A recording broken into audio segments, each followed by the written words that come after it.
And I do want to get to the convention, but first, a lot of Democrats, starting with the president, leveling some new charges against Mr. Trump this morning. I want to give you a chance to respond to them. Number one, President Obama on Face the Nation said that Donald Trump's comments about NATO last week, he seemed to condition our support for our NATO allies, shows a lack of preparedness on his part. And then he goes on to say that the kind of rhetoric that we've heard too often from Mr. Trump and others is ultimately helping to do ISIL's work for us. Harsh charge. Your response? Well, he should be the one to be ashamed of what's going on in the world. The growth of ISIS occurred as a direct result of the policies that he and Secretary Clinton established when they took office in 2009. The world's an unsafe place today because of his failed leadership, not because of anything Donald Trump has done. I mean, the American people are going to be reminded over and over again in this election that these baseless charges by Obama and by Clinton are against a man who has been the outsider, not the establishment.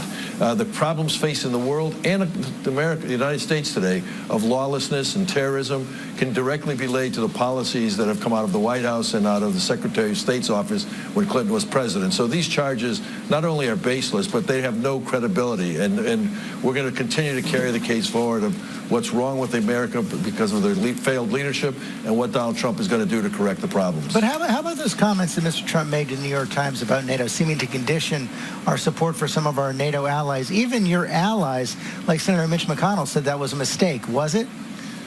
No, it wasn't a mistake. He was talking that the members of NATO have a shared responsibility. Burden sharing is what they call it. And the United States has been supportive of NATO, continues to be supportive of NATO, and so is Mr. Trump. But what Mr. Trump is saying is that it's two-way obligations. Everybody has to carry their own weight. It's not a very radical thought. It's just calling the reality what it is. The difference is when you have weak leadership, you don't enforce obligations and responsibilities. Things continue to deteriorate, and that's directly causing the problems we have in Europe today and in the Middle East, where the leadership of the United States has become insignificant, and people don't even care what the President of the United States says anymore. That's not tolerable. Where there's weakness, there's chaos. And with a weak president, we've got a chaotic world. Donald Trump is going to come in. He's going to provide strong leadership. His positions are going to be very clear. And with that clarity is going to become a safer world. We also heard Robbie Mook, the Clinton campaign director, just this morning say that Russia was behind this release of these DNC emails, suggesting that there are troubling signs of ties between the Putin regime and your campaign. That's been echoed this morning in the Weekly Standard. Bill Kristol, of course, no fan of Mr. Trump, the conservative Weekly Standard, suggesting that when you look at the GOP platform, weakening language to support Ukraine, it provides some signs that there may be troubling ties between your campaign and the Putin regime. And he goes on to say this: if Trump and Manafort don't act to allay these concerns by releasing their tax returns, wouldn't it be advisable for a Republican member of Congress to lead an urgent investigation into whether Putin is interfering in the current American election? How do you respond to that? Well, it's pure obfuscation on the part of the Clinton campaign. What they don't want to talk about is what's in those emails. And what's in those emails show that it was a clearly rigged system. Bernie Sanders never had a chance. And frankly, I think you're going to see some of that resentment boiling over this week in Philadelphia, because WikiLeaks clearly uncovered what Sanders has been saying and what Donald Trump has been saying, which is that, once again, the establishment and the special interest, picked their candidate, Hillary Clinton, and made sure that nothing the people were going to do or say was going to interfere with her selection. Well, you're right. You are seeing those skirmishes on the floor here in Philadelphia this week. But let me follow up on that question from Bill Kristol, who, of course, is not part of the Clinton campaign. Are there any ties between Mr. Trump, you, or your campaign, and Putin and his regime? No, there are not. It's absurd, and there's no basis to it. What do you make of the criticism of last week's convention, especially Mr. Trump's speech? He certainly had the crowd in his hands. There was no question about that. Some commentary afterwards that it was too dark, not optimistic enough, not morning in America. Your response? Well, first of all, he had more than the people in the audience in the convention hall.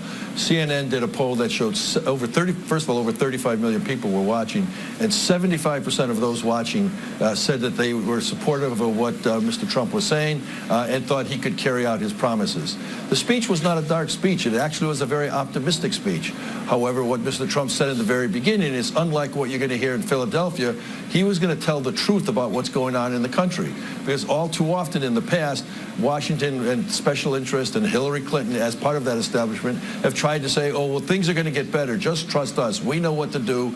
Give us your vote. We'll go to Washington. We'll make a difference. And after 25 years, the American people have said enough. They get it. They understand that we need real change. Mr. Trump, in his speech, addressed those issues. First, he talked about the lawlessness in the United States. He talked about the crisis in the world as far as terrorism is concerned. He talked about the causes of it, which, again, related to the failed leadership out of the White House and out of Hillary Clinton. But then, as he rounded up his speech, he talked about a very specific agenda. He said, I'm going to be your messenger. I hear what you're saying. Unlike Hillary Clinton, who's saying, be with me, Mr. Trump said, I'm going to be with you, the American people.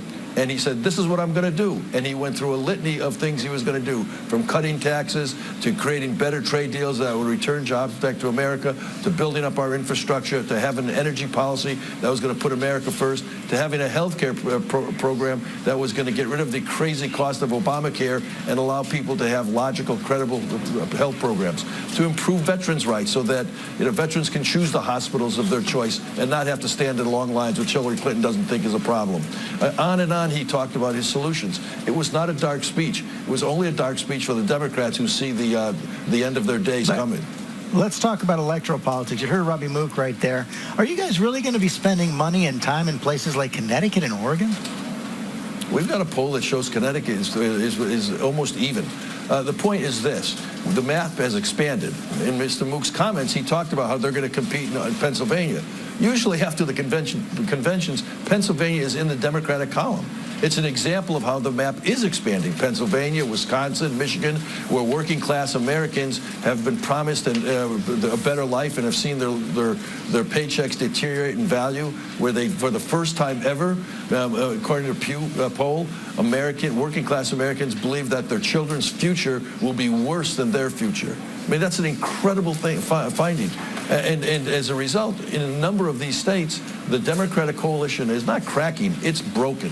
And Donald Trump has heard those voices. He's become their champion, and you're going to see a much wider map. We're going to have many more ways to win. It's Hillary Clinton who's going to have a reduced option. Finally, Mr. Manafort, some speculation this morning that Roger Ailes, the ex-chairman of Fox News, is actually going to be advising your campaign. Is that true? I have no idea where that came from. So there's nothing I can say to that. But Roger certainly is a voice who understands the American people, and at Fox, he created a news network which really created balanced and fair reporting. And as far as we're concerned, he's going to be missed there. Well, Manafort, thanks for your time this morning.